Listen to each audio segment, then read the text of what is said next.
What's up, everybody? Jensen Cummings here. Thank you, as always, for tuning in. Today's Best Served Podcast 257. And we're talking who deserves benefits. This is Tableside Volume 2. We're talking not business as usual in this 4-part series. This is episode 1 of 4.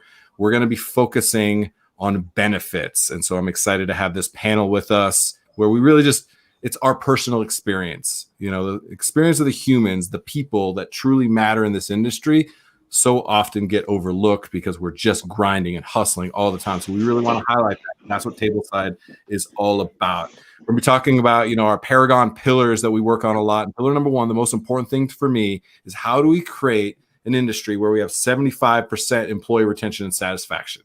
And this is non-existent in the industry. We need to rebuild this system because it does not work. It fundamentally does not work. I have said in the past that it's broken, but Jinju, you corrected me. You said, no, it actually works exactly like it's supposed to. And we need to reflect on that because it is not built for the people who it serves. So we break that down into 4 verticals: wages, benefits, culture, and education. These are the 4 buckets that you have an opportunity to invest in your people. And today, like I said, we're going to be talking about benefits through this. And so you can follow us along Wednesdays through the month of November. We're going to be getting into this. And next week, we're going to be talking paid what we're worth, because we are almost never paid what we're worth. And I think we recognize right now being called essential, right, in COVID times does not even begin to cover the value that the restaurants bring to their communities, both from a culture and commerce standpoint. So we're really, really going to dig into that. All right. I want to introduce the team real quick, and then we're going to go down some rabbit holes and talk about some of the numbers to kind of set the tone, and then just talk about our personal experiences. But Terrell, we got you here. Thank you for being with us. I appreciate it. Good to meet you. I love that I get to meet new people. So thank you for being here. Pleasure. Veronica, you as well. Thank you for being on. Of course. And then Jinju, you're like a regular now. This is your second appearance, and you actually This is where I go instead of the bar. I love that. This is a really great place. We can get as much angst out there and commiserate just like you do after a shift. But you actually curated this whole Tableside. I love it. You got very active after we had you on before, and started connecting with us, with a lot of people. And I say all the time, like, connect me with people. I will find a way. It's why we've done 257 shows. I will find a way to bring their story forward however I can.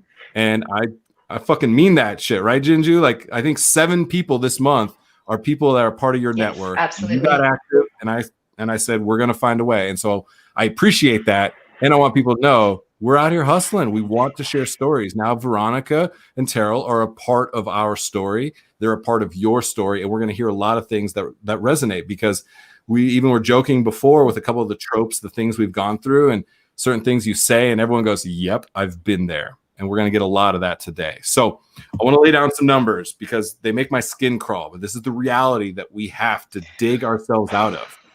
73% turnover rate. Pre-COVID, the average employee lifespan, the average tenure was 56 days. It's atrocious. It's embarrassing. We churn through humans so quickly. We call them bodies. Alan Plemons, chef friend of ours, said that to me. I was like, we call people bodies. They're the hands. They're not even worth acknowledging as a whole person.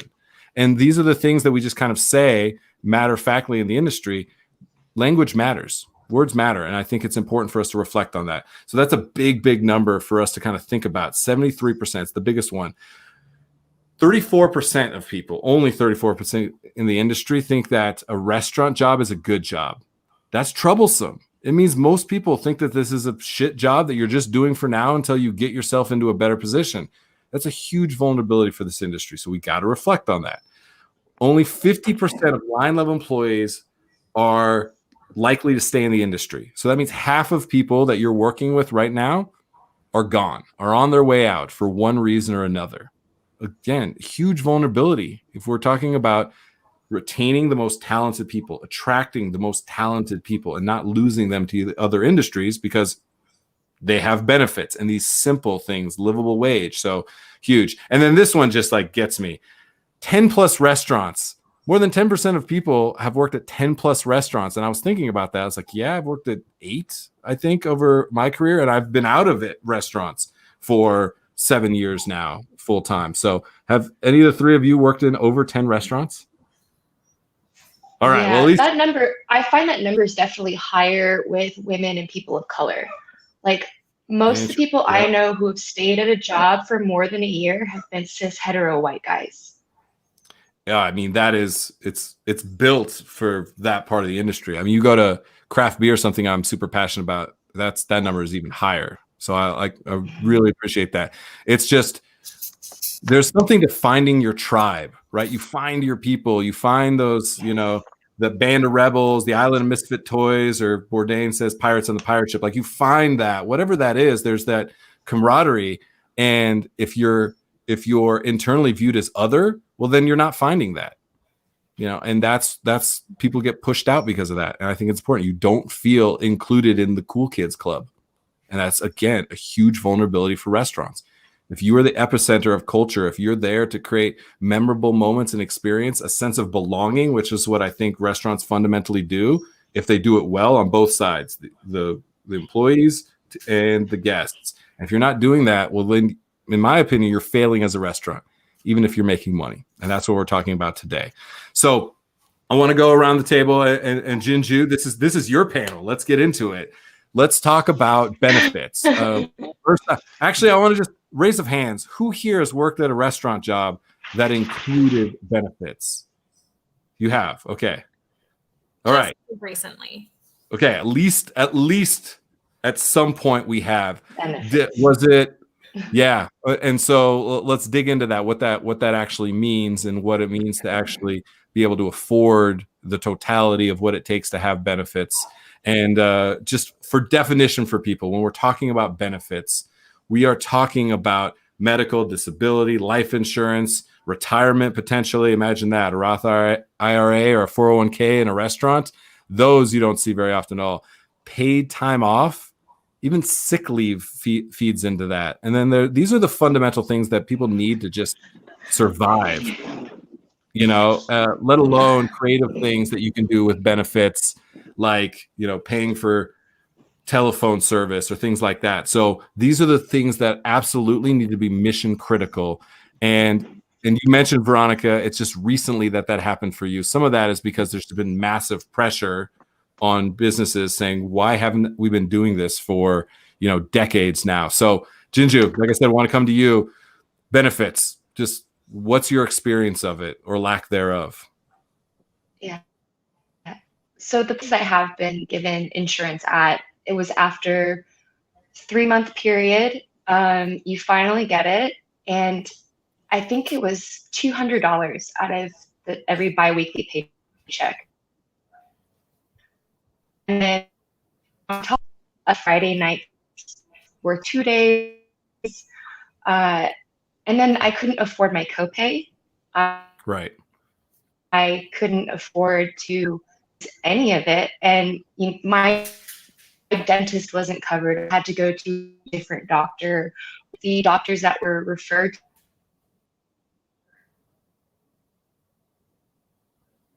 to, because not only is the insurance system in general is very, very inaccessible. It's completely unusable. And I think that, you know, a lot of these places provide insurance just to be able to say that they give their employees benefits, really give us comprehensive healthcare. Yeah, that's a really, really important point that you made. Logged off of this. Well, we got you, but you're breaking up a little bit. But I think I got the gist of it. I'll recap it for everybody in case you're breaking up on their side. But basically, one of the things that was important that you just said was that some businesses are just calling it in. They're saying, what is the minimum? What is the least amount of coverage we can give somebody to then say that we're giving benefits, that we are giving insurance, but it doesn't actually cover anything. So more people don't opt into it because they're like, great, I get $200, but it doesn't cover copay. So then I'm still having to pay out of pocket. It doesn't actually support the need. So then I have to make the decision to not go to the dentist, to not go to the doctor, which is what a lot of people do. So that's an important thing. Just because you offer some type of benefits does not mean you offer something that is comprehensive, something that is adequate. And adequate depends on your market, your business, the cost in your market, the availability of certain programs in your market. So you have to decide for yourself. What you need to do is have not just the conversation with the insurance broker, right? You need to have a conversation with your team and say, what do you need? What dollar amount would you need the support to be able to live your life, to be able to have that balance, to be able to take care of your body? Imagine that. We beat the crap out of our bodies and don't take care of ourselves.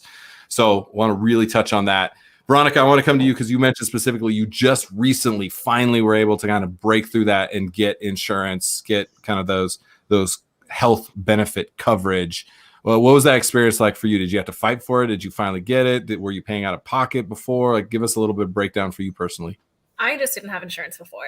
I moved to Texas about a year ago. So in California, we had covered California, but that was a joke in and of itself because you're paying like $300 just to get gold coverage at like a somewhat decent hospital, which is insane. Like that's essentially 2 nights of money just to be able to pay to be taken care of. And that's not even covering vision and dental.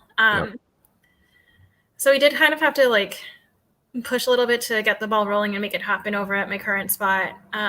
But they are like offering it for us. They looped us up with like an insurance broker. I forget what the website is that we have it through, but it kind of like factors in, like it tells you like how much the employer is going to pay out for. And so they cover half of it for us and we just pay the other half, which is more generous than I've experienced at other spots. If I even get it. But I like that it's a little more accessible that way. And then that they actually like took it seriously and realized, like, especially with COVID and everything going on, that it's incredibly important for us to be able to have access to medical care instead of thousands and thousands of dollars of medical debt. Just so we can survive.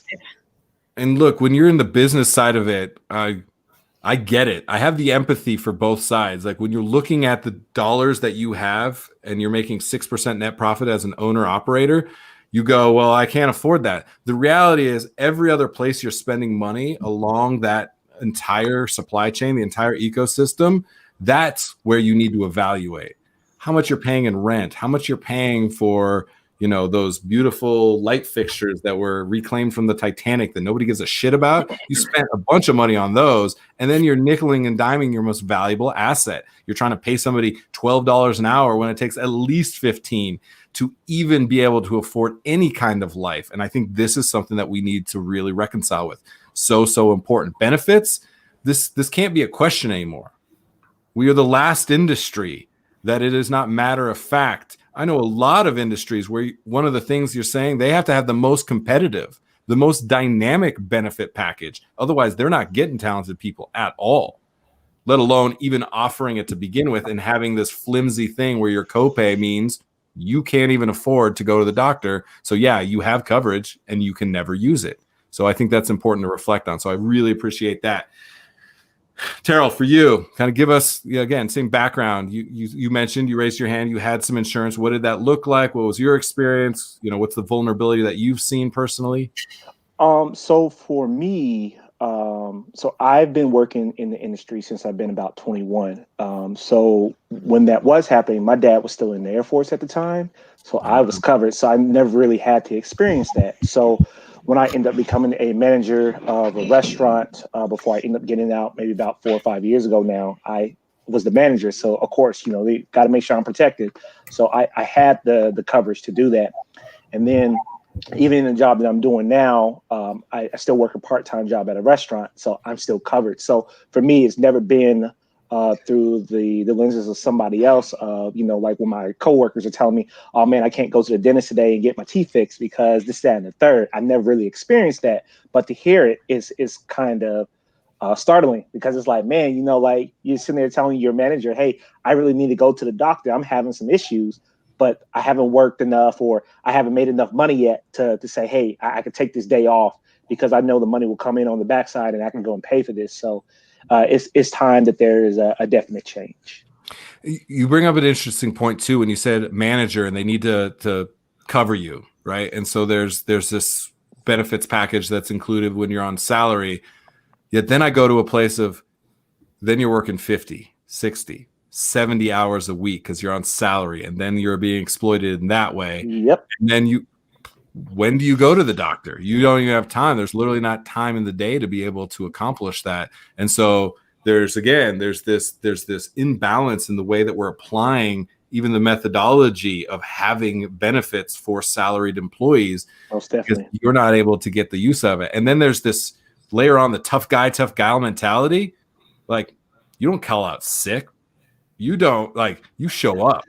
You throw up in the trash can, whatever. Right. That is the reality of this industry. So even if you go to the doctor, it's something you almost have to like be ashamed of. You know, did you feel like that at any moments where you kind of had to like navigate that, Right, not in a balanced way that was actually taking care of yourself, even though you had the coverage? So you hit it on the head. So without naming the business that I work for, I was there from turning 21 until all the way, I don't know, I was there for about 9 years. So till I was about 30. So from being a server to working as a manager, I remember I probably only called out like physically like one time, and that was driving to work. Had a Camaro at the time. It was a stick shift. So, I'm sitting there breaking a sweat, and I realized that something's off. So I had to call my dad, had to have him follow me back to the house, and, talking to my GM, and she said, "Oh, well, we'll have to figure something out." Like, it makes you feel like crap because it's like, well, like literally, like it was a 24-hour bug. I had nothing I could do about it. Yeah. I rolled my ankle playing basketball at my church, and my ankle was literally like the size of a baseball right before Mother's Day. And let's be real, on Mother's Days, you don't call out of work. So literally I was the front of house manager. So I had to wrap my ankle in like this purple and blue as I'm going and trying to get to the restaurant and trying to instruct my team on what I need to have done and where to sit people and why not to sit them, and have to deal with upset customers, and realizing that was like a 11-hour shift. And, literally I should have been at home, resting that ankle. I mean, regardless of the fact that it was something that I did and wasn't intentional, but, it sucks because, at the time I wasn't married. So I was the youngest person on my team. So my GM was a mother. So she's like, well, I'm going to be the opener. And then another manager also had kids. So she had to be the one right behind it because, she's also a mother. You don't want to take that away from her. Yeah. So basically being the youngest on the team, you got the crap into the deal. So literally I was there like all day. So. Yeah. You're the close. I saw all three of us, Jinju, Veronica, and I, like that moment of you just wrapping it up and getting back in there. How many times we've cut ourselves and just super glued it, blood gushing out of the triple glove that's taped to your hand. Like that's the reality of the industry. That is in no way, shape, or form taking care of yourself. And then you wonder why productivity drops. But you know what? I need a warm body. I need a set of hands. So we're just going to figure that out. That is not investing in people. That is abusing people. And it's really hard. Again, Jinju, you said system, and I'll come to you here in a moment, because I've made bad choices for myself and for my team, because when you're in it, you're just like, we are going to make it through this no matter what it takes. You're going to wrap it up. You're going to show up. You're going to get everybody else sick, and then everyone else is going to have to suck it up. And the one person that says, this doesn't work, I'm not coming in today, well, they're the piece of shit. They're the weak link. They're the one that's not as committed and dedicated as you are. That there's no sustainability in that. That is not what we are trying to build, the equitable, profitable, sustainable restaurant model, because that is just abusing your most valuable asset, again, your people. So, Jinju, I know you're super passionate about that. I see the dog moving around, so maybe we got your internet back. So let's come to you a little bit, because you were breaking up at the beginning there.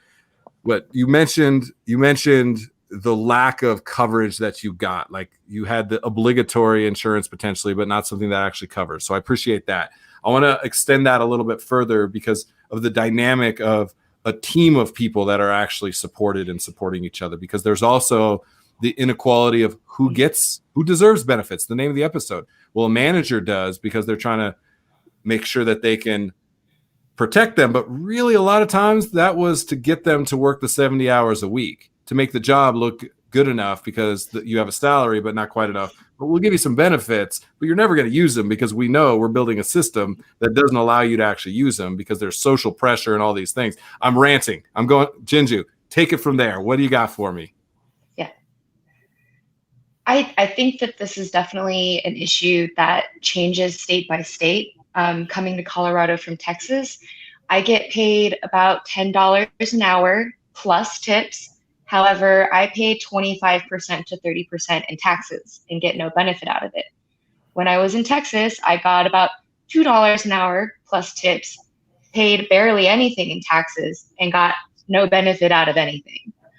And, you know, I'm at a point where the past 2 years, I have foregone my own health care in order to take care of my dog.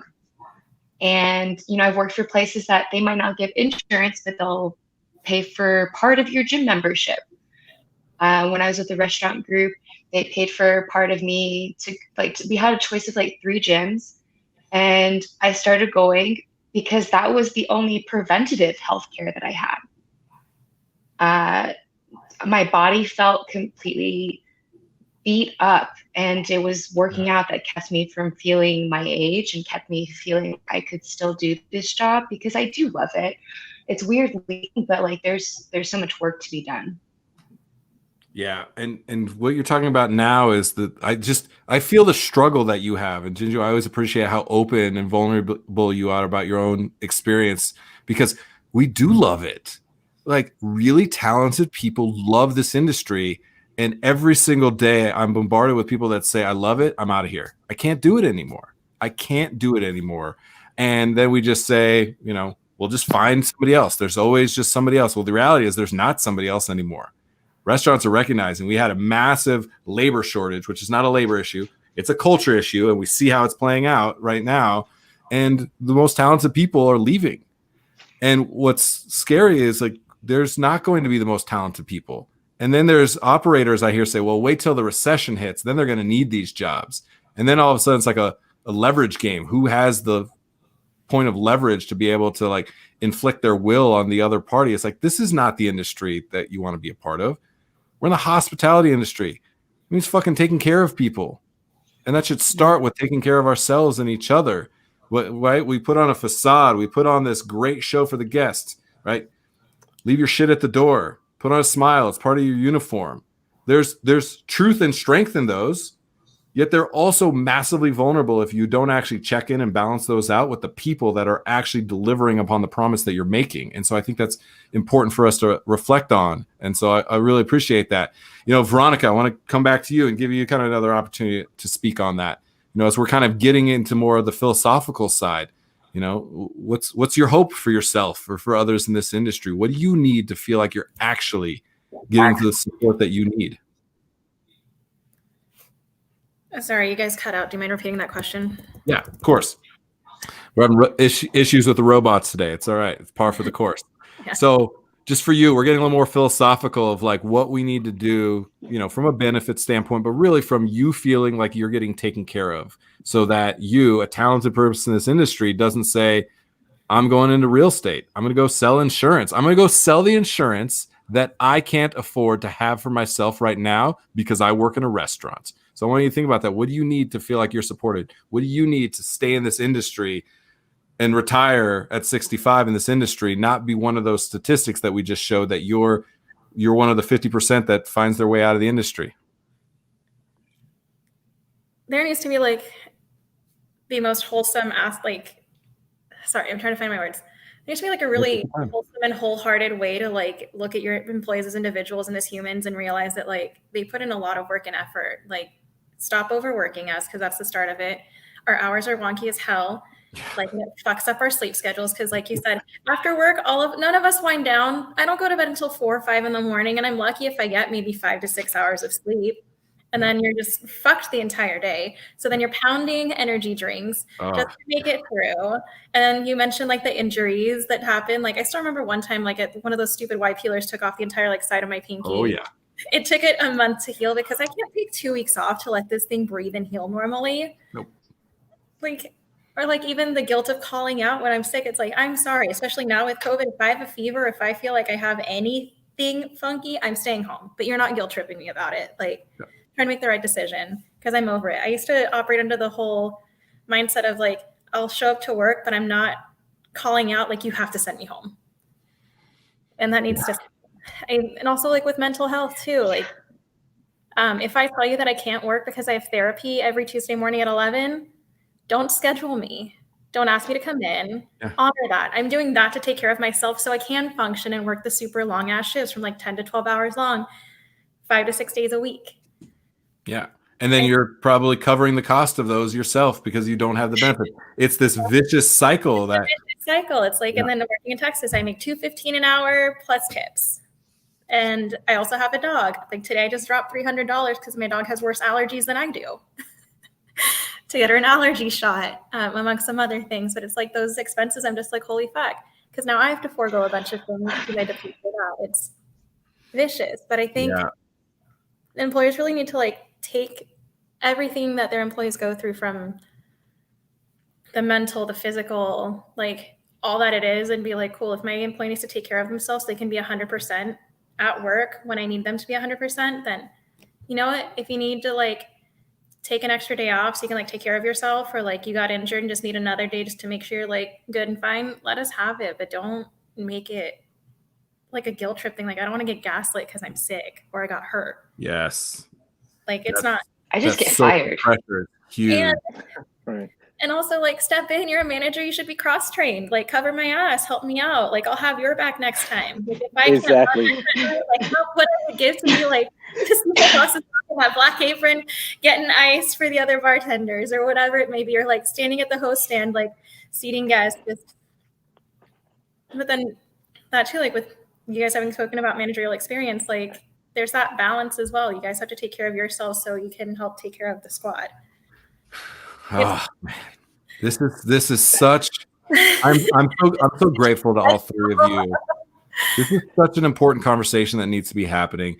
Everybody who's worked in this industry, who works in this industry, who used to work in this industry, is literally going, "Yep, yes, yes, yes." This is the experience that everybody has, and we sweep it under the rug again because we're here to put on a good show, you know, and it can be authentic and genuine. It's a facade. We put on a facade because the guest deserves a great experience. And again, that's true. And there is truth in that. And if we proactively are taking care of our people, then that is our own reality. That is not this augmented reality that we're putting out there. This is our actual experience. And I think it's important for us to reflect on that. And we mentioned the pups a couple times. Jinju literally has her mascot for 2020 with her, right? The dog with the scrappy dog with the, you know, getting something excised from its head, and it's got you know, the cone of shame on.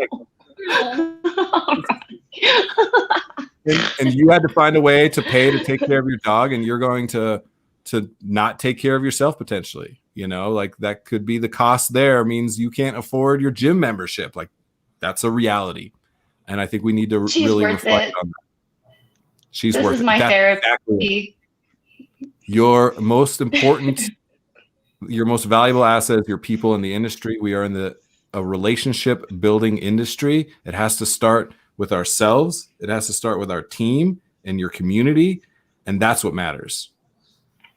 Nobody actually gives a shit what's on the plate or what's in the glass. That is purely an extension of creating that sense of belonging and that sense of community and that sense of storytelling. That this is what matters. This is who matters. This is why we're compelled to do this. And so I really appreciate all three of you for sharing. I know it's emotional. Like I feel energized, and I feel like I want to go into the fetal position right now because this is the reality that people are facing every day. So I want everyone to go into the comments if you're on YouTube or Facebook, and there are a ton of resources that we want you guys to look at. There are places that you can find the resources that you need. Also, our upcoming show of Best Served Paragon, which is on Mondays, you can check out. We're going to actually break down some playbooks for people. We're going to make this practical for business because I also want to support the businesses because they're in this fucked up system that doesn't allow you, that doesn't incentivize you to invest in your people, that just has you keep going down this same minutia of the daily grind. And so we're looking at some different ways where you can rethink those numbers. Because if you look at the numbers, it's actually less expensive to pay every single one of your employees benefits than it is to keep churning through people. It will cost your business less money. And we don't think about that. We just think about the additional expense, not the investment in the people. The investment in these people and that beautiful pup right there. That needs to be priority number one. All right. So Terrell, Veronica, Jinju, thank you so much for being on. Thank you for sharing your stories. I appreciate all three of you. Most definitely. Thank you so much. Thank you. All right. Have a great day. Appreciate everybody also for tuning in. This is a long journey that we're on. We're all in this together. If we actually give a shit about each other and put forth some action to be able to take care of, again, our people. That's what we need to do. That is it for this episode. Thank you so much for tuning in. Cheers. Thank you. Thank you. Take care.